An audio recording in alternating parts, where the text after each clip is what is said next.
Hello class, I am happy to welcome you to the last YouTube video on my YouTube channel for this class, for Business 7.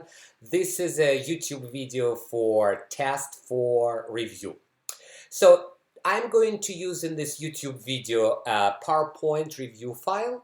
To access it, you go to your course on Canvas right here, go to Modules, scroll down to test 4 right here. So you've got a link to this YouTube video and then a link to the PowerPoint slides. So I already opened it right here. Let's go over them. Okay, so guys, this is the last test. It's not a final test, it's just a regular test because it's not comprehensive and it just covers the last two chapters, chapters 10 and 11. They are both chapters on payroll accounting. It's worth the same number of points as your previous three tests. It's going to be open Sunday 12:01 a.m. until Monday 11:55 p.m. And then Tuesday I will be able to calculate your final percentages and the final grades. I will post them on Canvas in your grades and I will email you as soon as it's done. So please access Canvas grades, that Tuesday or Wednesday, because by Thursday or Friday, I will stop your access. I will close this course on Canvas and you will no longer have access. So you will have to complete test number 4 in one attempt. You cannot save it and come back to it later. You've got 3 hours to complete it. It's worth 155 points, including the built-in 5 extra points. I will not help you during while you're taking the test. Please do not contact me with any questions when you're taking the test. It's not allowed. You're also not allowed to work together on the tests, and every student has a different set of problems with algorithmically generated numbers, amounts, and a different set of multiple choice questions from a large pool to prevent cheating. You will have a total of 26 multiple choice questions. Each question is worth 2 points. There is no partial credit. If you answer the question correctly, you get 2 points. If you pick the wrong answer, it's 0 points. So total 52 points. And then you have 7 problems where you do get partial credit. And guys, as you can see, your problems are worth a lot more, 103 points. So 2/3 of your points comes from the problems, 1/3 comes from multiple choices. So as I mentioned, you cannot print or copy the test. If you get locked out due to internet connection, being kicked out, please contact me right away, immediately. And guys, you can see your score and it will be transferred from Connect to Canvas right away. But after the deadline for the entire class, Monday at 11:56 p.m., you can go back to the test and see what you missed. See your answers as well as a detailed feedback. So problems. For the problems here, guys, you can see that you will have 4 problems for Chapter 10. Chapter 10 covered employee portion of payroll. You will have to calculate regular wages, overtime wages at 1.5, and then add them together for gross wages or gross pay or gross earnings. It's the same thing. You will be asked to calculate the Social Security tax, which is 6.2%, but there is a cap. The Social Security cap changes every year, so please use the cap given in the textbook. This is the cap above which the employees do not pay Social Security. As soon as the employee reaches that cap, for the rest of the year, they do not pay Social Security. They pay 6.2% below this cap. So I'll give you employees who are below, reaching with the current pay, or over the cap. Medicare tax is much simpler. There is no cap. So all employees pay 1.45.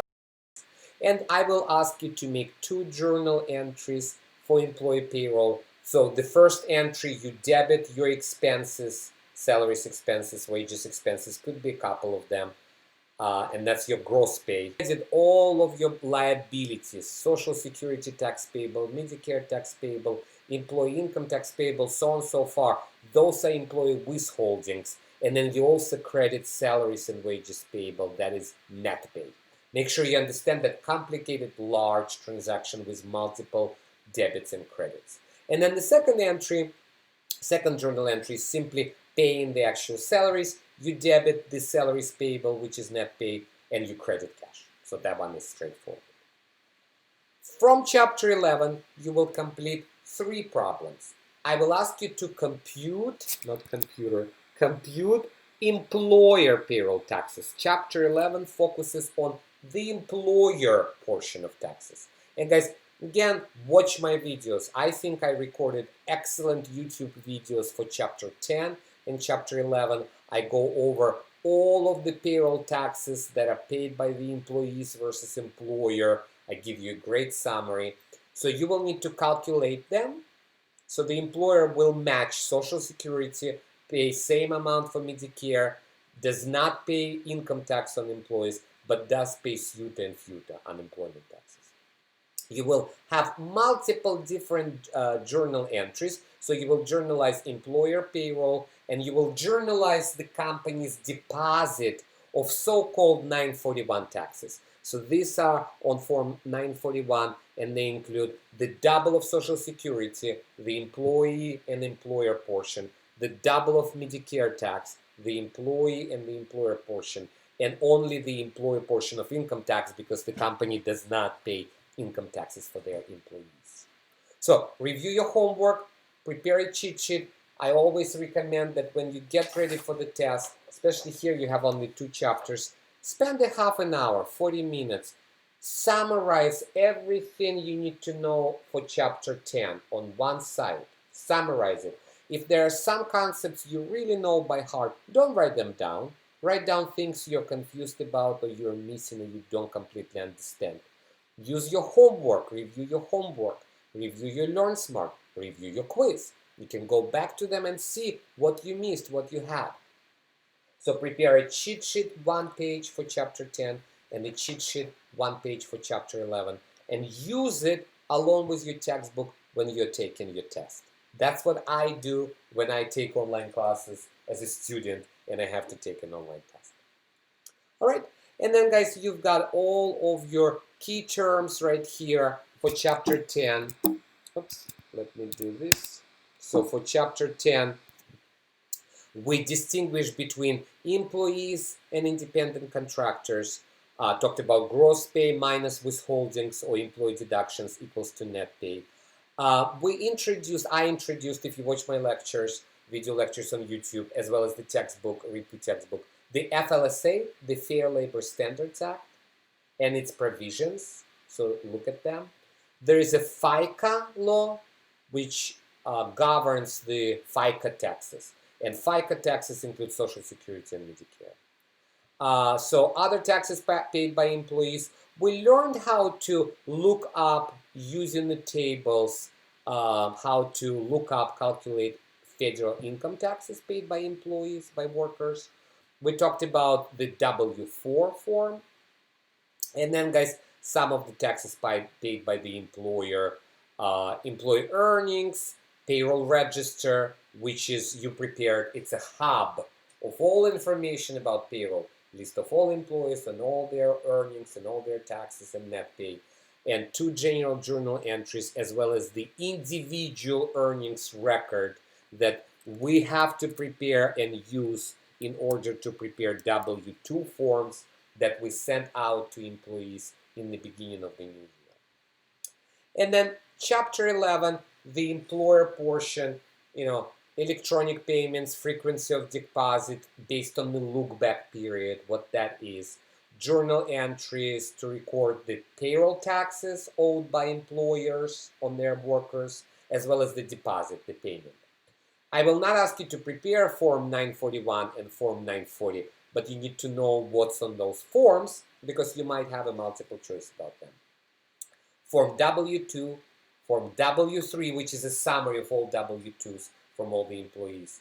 FUTA and SUTA, experience rating, which allows companies to pay a smaller percentage of state unemployment tax rate if they did not lay off, if they did not lay off a lot of employees, if their former employees have not withdrawn a lot of unemployment benefits. Journal entries to record the payment or deposit of FUTA and SUTA, they're separate entries. A little bit about workers' comp, as much as I cover in my video on YouTube and your textbook, how to calculate premium rates, and the journal entries related to workers' comp. So that concludes my review of test 4. I really hope you learned a lot in this class, and I do hope you finish strong and you do very well on the test. Good luck and take care.